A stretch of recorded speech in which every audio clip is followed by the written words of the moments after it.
Hello everyone and welcome back to the 3T Path channel. My name is Giridhari and today we'll be having a yogic vision. We'll see a Bhagavad Gita version understanding of the famous Psalm 23, the Valley of the Shadow of Death, one of my favorite Christian prayers.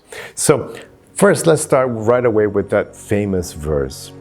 Even though I walk in the valley of the shadow of death, I will not fear, for you are my Lord. Your staff and your rod comfort me. So this is a wonderful prayer, very beautiful, because the world is scary. Bhagavad Purana says there is danger at every step. It's a very dangerous existence. At every step, there really is danger. From something happening with your body, from an attack, from something falling on your head, nature. There's just so many, enemies in human form, in animal form, insect form, viruses. It's just economic crisis. There's danger at every step.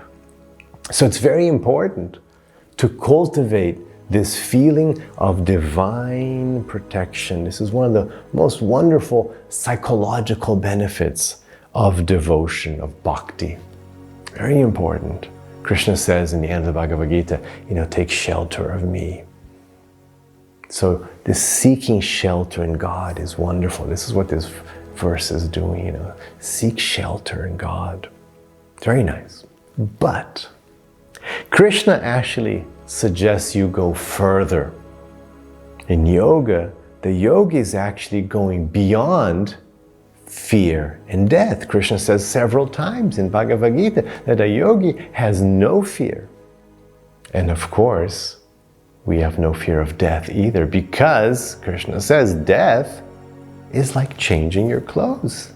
He says that to Arjuna right in the beginning of Bhagavad Gita. He says, look, it's like changing. You don't mind changing your clothes. You're not afraid of changing clothes. Can you imagine your clothes are all old? He says, when you're old and you die, it's like getting rid of old clothes and getting new ones. So it's a nice thing. So we're not afraid of death because we're not the body. That is the very first thing you learn in the path of spirituality. First thing Krishna teaches Arjuna in Bhagavad Gita. You are not your body. And he says it over and over again in different ways and explains it for 20 verses. He's just explaining this one point. You are not your body. Because that's the first thing you have to understand. You're not your body. You are Atman. Krishna says you have actually never taken birth and you will never die. Because we are Atman. He says Amsas, we are his parts. So just as God has never taken birth and he never dies, he does it in Leela form and Krishna comes. Oh, you take birth, that's just a Leela. But God actually never takes birth and he actually never dies. And since we are Amsas, we're parts of sparks of God. So we also never take birth. And we never die. So actually in yoga, we go beyond fear, because what is fear? Fear is your mind in the future. Fear means attachment to something material. Your body, if you're fearing death, or something else, the death of a loved one. So you're attached to somebody else's incarnated form. Or you're attached to a property, your fear having something stolen. But Patanjali explains in the Yoga Sutras, the last sutra, he says, you know what? All this, everything in matter, everything in the universe, in all the universes even, they have zero value for you.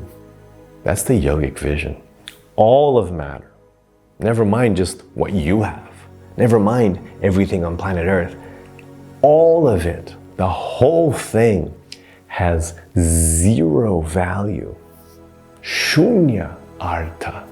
Very important to understand this. Zero value for the soul, because you have no connection with matter. You are of a different substance. You're made of Brahman. You're made of transcendence. This is matter. This is the gunas. It has no connection with you. You don't need it for anything. Because you as soul, you are complete and whole already, just as God is complete and whole. And again, you're part of God, so you're already complete and whole yourself. The exact terms are Satchit Ananda. You're made of Satchit Ananda, Sat, eternal, Chit, consciousness, Ananda, bliss. That's what you're made of. So what do you need? You don't need anything. You got it all. Satchitananda. When you've got Satchitananda, that's it. What else do you want? You got it all.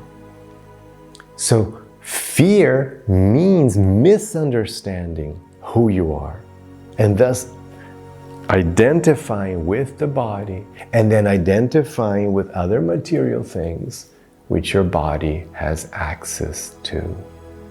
So actually, the yogi has no fear, and certainly no fear of death. But there's more that I really like in this lovely Psalm 23. I like this. Very important. 3. He restores my soul. He leads me in paths of righteousness for his name's sake. Now, another term for this in Sanskrit would be Dharma. This is very important. So name's sake, so the name of the Lord is very important, very powerful. That's a common denominator of all religions. It's very nice. All devotional religions. You feel like, what's the one thing in common? Christianity, Islam, all the Vedic scriptures. What's the one thing in Judaism? What's the one thing? The holy name. It's always there. It's wonderful that it's always there. It's a common thing. The holy name, the name of God is the sound form of God. It's not different from God. If you have something like an apple, so the name apple and the fruit apple, these are different things. You can't eat the name apple. You have to eat a real apple. But with God, they are one and the same. So when you say Krishna's name, Krishna, Krishna, Krishna is Krishna. Ram, you're asking for Ram, please. The name is God.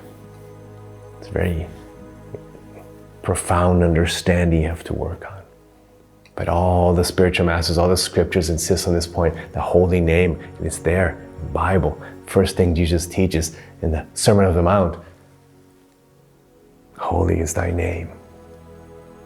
So the holy name, of course, the Temple of Solomon, the first temple of God in the Western Hemisphere, built by the Jewish community. What was the temple of? It was the temple of the holy name. Very interesting. Like they didn't have a deity because they didn't have like forms, like, they didn't have the descriptions of the avatars like we have in the Vedas. So they just had the holy name. That was the sanctum sanctorium, the most innermost, most holy part of the temple was where the name was kept. Because the name is not different from God. So very important. But what's he doing? In the path of Dharma. So that's very important. You want to stick in the path of Dharma. That's the path you want to walk. That's what path Krishna asks you to walk as well. Asks Arjuna to walk. Asks path of Dharma. Always, I'm always saying this here in the channel, always focus on your Dharma. Then, I really love this, verse 6 of this psalm. He says, surely goodness and mercy will accompany me every day of my life. And then, and I shall dwell in the house of the Lord forever. This is very beautiful. This is something we have to do. This is the yogic practice. We have to have goodness and practice. We have goodness and mercy follow me all my days of my life. So how do you do that? You have to do that. That's your practice. That's your spiritual practice. So we're in the path of Dharma and we pray for God. I pray every day. You have to pray to God. Please help me stay in the path of Dharma. We want to ask for help. Krishna says, ask for my help. Don't, oh no, I'm going to do it. I'm not going to ask Krishna for it. No, ask for help. because it's not easy. We get distracted. We get distracted by the 3 portals of hell. We get distracted by kama, desire, krodha, anger, lobha, greed. So these, Krishna said, these are the gateways to hell. Because these things, desire, greed, anger, they distract you. They pull your mind away. You forget Dharma. You forget goodness. You forget mercy. And then your pathway to hell is going to be bad. So we definitely want to ask for help. Please, we're not afraid of so much of death and even loss, but we are definitely afraid of getting away from the path of Dharma and not activating our goodness and our mercy.